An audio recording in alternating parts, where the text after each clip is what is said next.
bounds.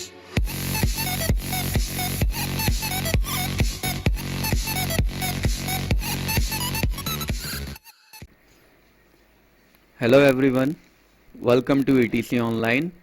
आज हम लोग पढ़ने वाले हैं क्लास 12 का बहुत इंटरेस्टिंग चैप्टर जिसका नाम है टाइगर किंग और ये लिखा गया है कल्कि कृष्णमूर्ति के द्वारा। ये चैप्टर बहुत ही इंटरेस्टिंग होने के साथ साथ ह्यूमरस भी है, साथ ही साथ हमें एक मैसेज भी देता है। मैसेज ये देता है कि जिसकी डेस्टिनी में जो कुछ भी लिखा हुआ है वो उसे मिलके ही रहता है। अब आप लोग सोच रहे होंगे कि वास्तव में टाइगर किंग चैप्टर का नाम है तो इसमें हम लोग बात कर रहे हैं किसी टाइगर के बारे में। कुछ लोग सोच रहे होंगे कि इसमें बात की जा रही है किसी किंग के बारे में। तो मैं आप लोगों को बता देता हूँ, यहाँ पे हम लोग दोनों के ही बारे में बात करने वाले हैं, टाइगर के बारे में भी और किंग के बारे में भी। इस कहानी का जो हीरो है वो प्रतिबंधपुरम का महाराजा है जिसे टाइगर किंग के नाम से जाना जाता है। उसे टाइगर किंग के नाम से क्यों जाना जाता है ये तो हमें कहानी के एंड में ही पता चलेगा, लेकिन सबसे ज़्यादा इंटरेस्टिंग बात ये है कि ये टाइगर किंग इतना ज़्यादा बहादुर और इतना ज़्यादा ताकतवर था कि जो कोई भी इसके बारे में सुनता है उसके मन में एक बार इच्छा होती है इस टाइगर किंग से फेस टू फेस मिलने की। लेकिन वो इच्छा पूरी नहीं हो सकती क्योंकि टाइगर किंग किसी भी जीवित इंसान के आखिरी निवास स्थान तक पहुंच चुका है, यानी दूसरे शब्दों में कहा जाए तो वो मर चुका है।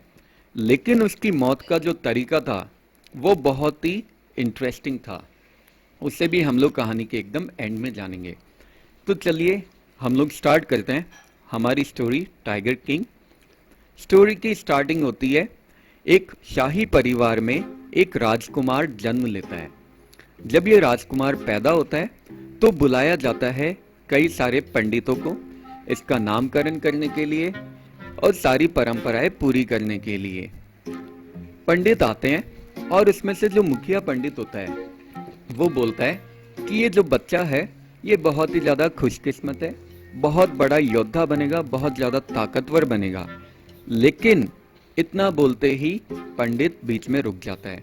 जब पंडित को आगे बोलने के लिए फोर्स किया जाता है तो वो बोलता है, देखिए वैसे तो ये एक ऐसी बात है जिसे अभी बताया नहीं जाना चाहिए, लेकिन क्योंकि आप लोग हमें फोर्स कर रहे हैं इसलिए मैं बता देता हूँ कि जो बच्चा इस घड़ी में पैदा होता है उसे एक ना एक दिन मरना ही पड़ता है। इतना सुनना था, अचानक एक चमत्कार होता है। कहीं से आवाज आती है, अरे बुद्धिमान पंडितों। सब लोग एकदम चौंक कर इधर उधर देखने लग जाते हैं कि ये आवाज कहाँ से आई।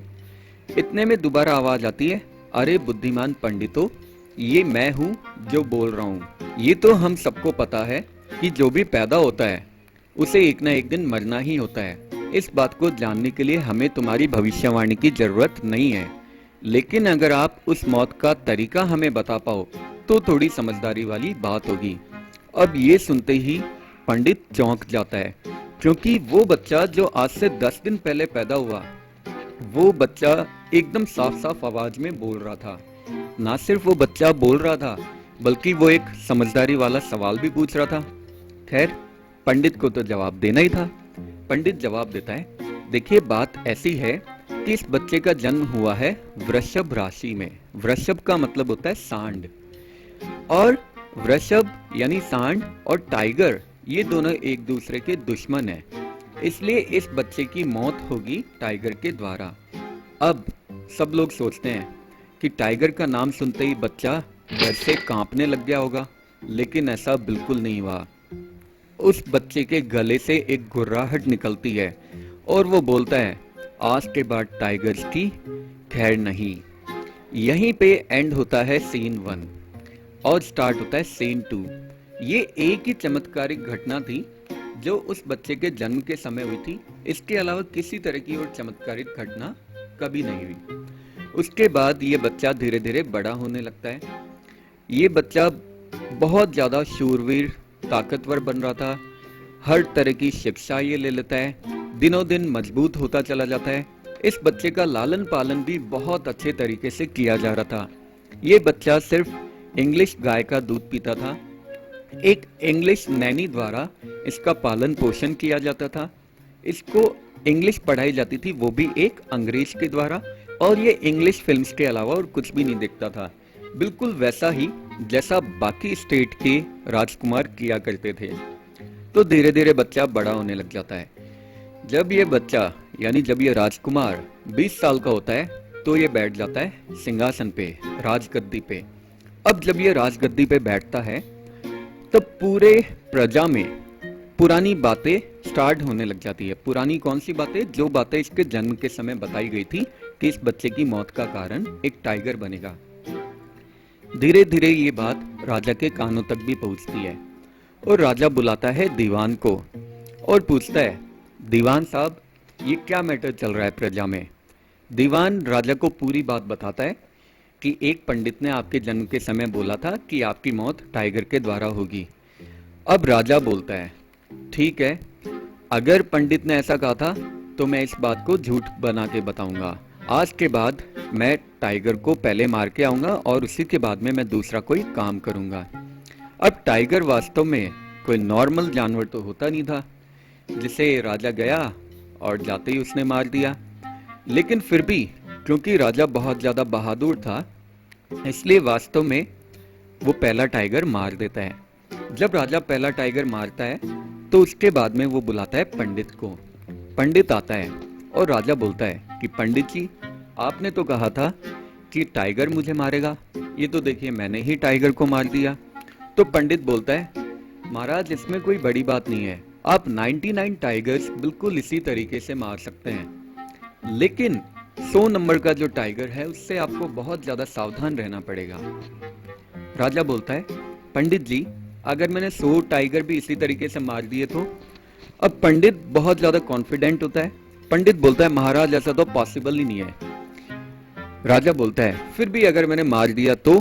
पंडित बोलता है, ओवर कॉन्फिडेंस के साथ में पंडित बोलता है, देखिए महाराज अगर आपने ऐसा कर लिया तो मैं एस्ट्रोलॉजी की अपनी सारी किताबें जला दूंगा, अपनी चोटी को भी मैं कटवा दूंगा और पंडित का काम छोड़ के एक इंश्योरेंस एजेंट बन जाऊंगा। मतलब वो एकदम बेतुकेपन से बोलता है।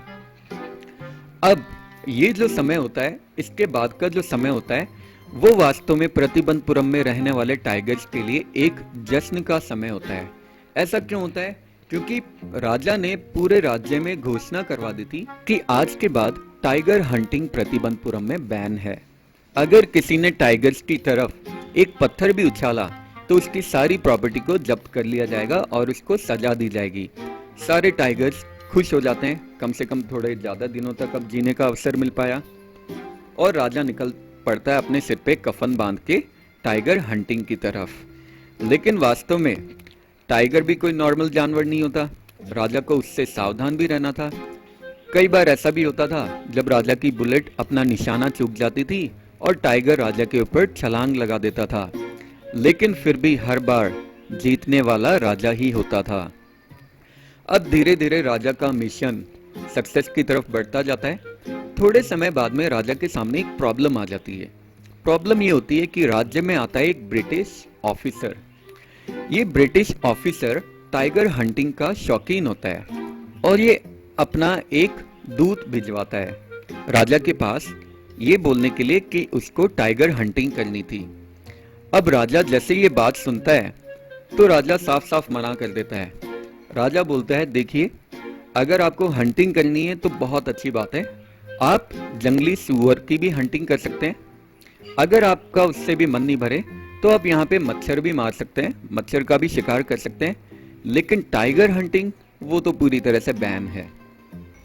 अब थोड़े दिनों बाद में दीवान वापस से मैसेज लेकर आता है ब्रिटिश ऑफिसर का और बोलता है कि महाराज जो ब्रिटिश ऑफिसर है उसको वास्तव में टाइगर हंटिंग नहीं करनी है, बल्कि वो तो ये चाहता है कि टाइगर की लाश के पास में खड़ा रहकर वो फोटो खिंचवाए ताकि वो शो ऑफ कर सके। लेकिन राजा उसके लिए भी मना कर देता है। राजा बोलता है, अगर आज मैंने इस बात की परमिशन दे दी तो कल को और कोई ब्रिटिश ऑफिसर आएगा और उसे ये लगेगा कि इस टाइगर की हंटिंग की है उसी ब्रिटिश ऑफिसर ने, वो भी हमारे सामने जिद करेंगे तो हमारे सामने एक प्रॉब्लम नई खड़ी हो जाएगी। इसलिए राजा उसके लिए मना कर देता है। अब राजा क्योंकि मना कर देता है तो राजा के सामने अपना सिंहासन खोने की आफत पैदा हो जाती है, क्योंकि ब्रिटिश ऑफिसर भी बहुत पावरफुल था। अब राजा अपने दीवान के साथ में बैठ के सलाह मशविरा करता है, कंसल्टेशन करता है कि इस प्रॉब्लम का सलूशन क्या होना चाहिए। तभी अचानक एक आइडिया दोनों के दिमाग में आता है। राजा क्या करता है, कोलकाता का एक फेमस ज्वेलर था, उसको मैसेज भेजता है और 50 डायमंड रिंग उससे मंगवाता है, ताकि ब्रिटिश ऑफिसर की लेडी को भेजा जा सके, यानी ब्रिटिश ऑफिसर की वाइफ को भेजा जा सके। ब्रिटिश ऑफिसर की जो वाइफ होती है वो उन रिंग्स को देखकर, डायमंड रिंग को देखकर, अंगूठियों को देखकर बहुत ज्यादा खुश हो जाती है। और 3 दिनों के अंदर राजा के पास 3 लाख रुपए का बिल और थैंक्स का मैसेज आ जाता है। राजा ने तो सोचा था कि वास्तव में ब्रिटिश ऑफिसर की वाइफ उनमें से 50 अंगूठियों में से 2 या 3 सिलेक्ट कर लेगी, लेकिन उसने सारी की सारी अंगूठी रख ली और 3 लाख रुपए का बिल भेज दिया। फिर भी राजा खुश हो जाता है, क्योंकि 3 लाख रुपए देकर ही उसने कम से कम अपने राज्य को तो बचा लिया था। अब राजा दोबारा निकल जाता है अपने मिशन के ऊपर। इस बार धीरे धीरे क्या होता है, वहां पे प्रतिबंधपुरम में टाइगर की पॉपुलेशन कम होने लग जाती है, क्योंकि राजा का शिकार बढ़ चुका था। तो राजा अपने दीवान को बुलाता है और बोलता है, दीवान साहब मुझे शादी करनी है। अब दीवान साहब डर जाता है, वो बोलता है, महाराज लेकिन मेरे तो पहले से 2 बीवियां हैं, अगर मैं आपसे शादी करूंगा तो। इस पर राजा हंसने लग जाता है और वो बोलता है कि मुझे तुमसे शादी नहीं करनी, इनफैक्ट मुझे तो किसी टाइगर। इतने में ही दीवान दोबारा राजा की बात काटते हुए बोलता है, महाराज हमारे राज्य के लिए एक टाइगर किंग ही काफी है, टाइगर क्वीन को हम नहीं लाना चाहते। राजा इस पे दोबारा हंसने लग जाता है और राजा बोलता है कि देखिए, मैं वास्तव में बात कर रहा हूँ किसी एक लड़की से शादी करने की। तो आप एक काम कीजिए, पता करिए हमारे आसपास के जितने भी राज्य हैं उनमें से सबसे ज्यादा टाइगर पॉपुलेशन कहाँ पे है, और उस राज्य की फिर किसी एक सुंदर सी राजकुमारी से मैं शादी करूंगा। दीवान साहब थोड़े दिनों में ही एक ऐसे राज्य का पता लगा लेते हैं जहाँ पे टाइगर पॉपुलेशन भी ज्यादा थी और वहां पे एक सुंदर राजकुमारी भी थी, और राजा की शादी हो जाती है, उसको रानी मिल जाती है, राजकुमारी मिल जाती है। अब राजा दोबारा अपने मिशन पे निकल जाता है। जब भी राजा कभी अपने ससुराल जाता था तो आते जाते ही 2-3 टाइगर्स को रास्ते में ही सल्टा दिया करता था, आते जाते ही 2-3 टाइगर्स को मार दिया करता था। अब थोड़े समय बाद में एक बहुत बड़ी प्रॉब्लम का राजा को सामना करना पड़ता है। वो बहुत बड़ी प्रॉब्लम क्या होती है कि राजा के खुद के राज्य में तो टाइगर्स खत्म ही हो गए थे, अब तो राजा के ससुराल में भी सारे टाइगर्स खत्म हो गए थे। ऐसा लग रहा था जैसे टाइगर्स ने पॉपुलेशन कंट्रोल करना स्टार्ट कर दिया, या फिर वो राज्य छोड़ के भाग चुके हैं, क्योंकि वो राजा के हाथों मरना नहीं चाहते, ब्रिटिश ऑफिसर के हाथों मरना चाहते हैं। अब राजा अपने मिशन पे लग जाता है, लेकिन उसको टाइगर नहीं मिलता, तो राजा का गुस्सा 7वें आसमान पे चढ़ जाता है। वो दीवान को बुलाता है और पूछता है, दीवान साहब क्या आपको पता नहीं है कि मैंने क्या प्रतिज्ञा ले रखी है? दीवान साहब भी चिंतित हो जाते हैं। राजा दीवान साहब को बोलता है कि दीवान साहब एक काम करो, आज से राज्य पे टैक्स लगा दो एकदम डबल, और बोल दो कि जब तक हमें टाइगर नहीं मिलता हंटिंग के लिए तब तक पूरी प्रजा को डबल टैक्स देना पड़ेगा। दीवान बोलता है, लेकिन महाराज इससे तो जनता विद्रोह कर सकती है। राजा बोलता है, अगर जनता ने ऐसा किया तो उसकी वजह से आपको भी अपनी जॉब खोनी पड़ेगी। अब बेचारा दीवान बहुत ज्यादा चिंतित हो जाता है, बहुत ज्यादा परेशान, क्योंकि दीवान को पता था कि राजा का गुस्सा 7वें आसमान पे चढ़ चुका है। अब अगर जल्दी ही राजा को टाइगर नहीं मिला तो जो रिजल्ट्स होंगे वो बहुत ज्यादा भयानक होंगे। दीवान पूरे राज्य में घोषणा करवा देता है, सब लोगों को टाइगर्स ढूंढने में लगा देता है। छोटे बच्चे, औरत, बड़े बूढ़े सब लोग टाइगर्स ढूंढने में लग जाते हैं, और दीवान बेचारा मुंह लटका के अपने घर पे जा रहा होता है। जब दीवान अपने घर पे जा रहा होता है तो दीवान को पता चलता है कि वास्तव में मद्रास के पीपल्स पार्क से एक टाइगर को दीवान के घर में छुपाकर रखा गया है। तब जाके दीवान की जान में जान आती है। दीवान अपनी वाइफ के साथ मिलके उस टाइगर को कार में ठूसता है और जंगल में लेकर उस जगह पे जाता है जहाँ पे राजा रुका हुआ था, क्योंकि राजा ने भी प्रण ले रखा था कि जब तक मुझे टाइगर नहीं मिलेगा तब तक मैं इस जंगल से वापस राजमहल में नहीं जाऊंगा। राजा के सामने पेश किया जाता है टाइगर को, और टाइगर राजा के सामने इस तरीके से टहल रहा था जैसे मानो वो पूछ रहा हो, महाराज आपका क्या आदेश है। राजा थोड़ी दूरी से ही निशाना लगाता है टाइगर के ऊपर, तेज स्पीड से बुलेट निकलती है बंदूक से और टाइगर वहीं पे ढेर हो जाता है। राजा बहुत ज्यादा खुश हो जाता है और अपने दीवान को ऑर्डर देता है कि इस टाइगर को राज्य में लाया जाए बहुत जुलूस के साथ, और इसके ऊपर हम लोग एक मकबरा बनाएंगे। जब हंटर्स टाइगर के पास में जाते हैं टाइगर की लाश उठाने के लिए, तो वो क्या देखते हैं कि ये टाइगर मरा नहीं था। टाइगर अपनी एक आंख खोलकर वापस देखता है। वास्तव में ये एक बूढ़ा और कमजोर टाइगर था जो इसके कान के पास से जब गोली निकली तो उसकी आवाज सुनकर ये बेहोश हो चुका था। अब हंटर्स सोचते हैं कि अगर राजा को इस बारे में पता चला तो हो सकता है उनको पनिशमेंट भी मिले और उनकी जॉब भी चली जाए। तो उसमें से एक हंटर थोड़ी सी दूरी से उस टाइगर पे निशाना लगाता है और टाइगर को वास्तव में मार देता है। उसके बाद में टाइगर को लाया जाता है राज्य में जुलूस के साथ। ये घटना जब पूरी हो जाती है तो राजा को ध्यान आता है अपने राज्य का। अभी तक राजा ने ना तो अपने राज्य पे ध्यान दिया था ना ही अपने परिवार पे। अब राजा अपने परिवार के साथ में समय बिताने लग जाता है। थोड़े समय बाद में राजा के बेटे का बर्थडे आता है। अब राजा उसके लिए सोचता है कि मुझे इसका बर्थडे बहुत ज्यादा धूमधाम से मनाना चाहिए, तो वो उसके लिए गिफ्ट ढूंढने के लिए निकल जाता है। अलग अलग दुकानों पे जाता है लेकिन कहीं पे भी उसको कोई भी अच्छा सा गिफ्ट देखने को नहीं मिलता। लास्ट में राजा अपने बेटे को लेकर जाता है एक ऐसी दुकान पर जहां पे उसको एक लकड़ी का टाइगर दिखाई देता है। वास्तव में ये जो लकड़ी का टाइगर था ये किसी अकुशल कारीगर के द्वारा बनाया गया था और बहुत ही सस्ता सा टाइगर था। दुकान का जो मालिक होता है उसे पता होता है कि वास्तव में वैसे तो ये बहुत ही सस्ता सा लकड़ी का टाइगर था, लेकिन अगर वो कम कीमत राजा को बताता तो हो सकता है राजा को लगता कि मेरी इंसल्ट कर रहा है और वो उसे पनिशमेंट देता। तो वो राजा को बताता है कि महाराज ये टाइगर वास्तव में बहुत ही ज्यादा कुशल कारीगरों के द्वारा बनाया गया है और इसको इंपोर्ट करवाया गया है, इसलिए ये बहुत महंगा है, लेकिन आपके लिए ये सिर्फ 300 रुपए का है। राजा बोलता है बहुत अच्छी बात है, एक काम करो इस टाइगर को तुम पैक कर दो और अपनी तरफ से राजकुमार के लिए इसे गिफ्ट समझ लो।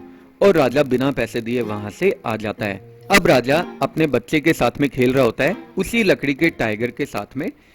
वो जो लकड़ी का टाइगर होता है क्योंकि बहुत ही अकुशल कारीगर के द्वारा बनाया गया था, इसलिए लकड़ी का एक छोटा सा स्लाइवर निकल के राजा की अंगुली में चुभ जाता है। लकड़ी का ये जो स्लाइवर है उसको राजा तुरंत निकाल देता है, लेकिन थोड़े दिनों में ही ये राजा के हाथ में एक बड़ा इन्फेक्शन पैदा कर देता है और ये इन्फेक्शन थोड़े दिनों में ही राजा के पूरे हाथ में फैल जाता है। फेमस सर्जन को बुलाया जाता है, अलग अलग सर्जन्स आते हैं, राजा को ऑपरेशन करते हैं और ऑपरेशन करने के बाद में लास्ट में वो लोग बाहर निकल के आते हैं और बोलते हैं ऑपरेशन सक्सेसफुल, राजा मर चुका है। तो इस तरीके से 100 नंबर का जो टाइगर था, जो लास्ट टाइगर था, उसने अपना रेवेंज ले लिया, उसने अपना बदला ले लिया। ये एक बहुत इंपॉर्टेंट क्वेश्चन भी है कि 100 नंबर के टाइगर ने या लास्ट टाइगर ने राजा से अपना बदला कैसे लिया। तो 100 नंबर के टाइगर ने अपना बदला कैसे लिया, 100वें टाइगर ने बदला कैसे लिया। जब राजा अपने बेटे के साथ लकड़ी के टाइगर से खेल रहा था तो उस लकड़ी के टाइगर में से एक स्लाइवर निकल के राजा के हाथ में चुभ जाता है, उससे राजा के पूरे हाथ में इन्फेक्शन पैदा हो जाता है और राजा मर जाता है। तो आई होप आप लोगों को वीडियो अच्छा लगा है। अगर आप लोगों को वीडियो अच्छा लगा है तो बने रहिए ईटीसी ऑनलाइन के साथ। वीडियो को लाइक कर दीजिए, इसको शेयर करना ना भूलना, सब्सक्राइब भी कर देना और हाँ, लास्ट में बेल आइकन भी जरूर से दबा देना। Thank you.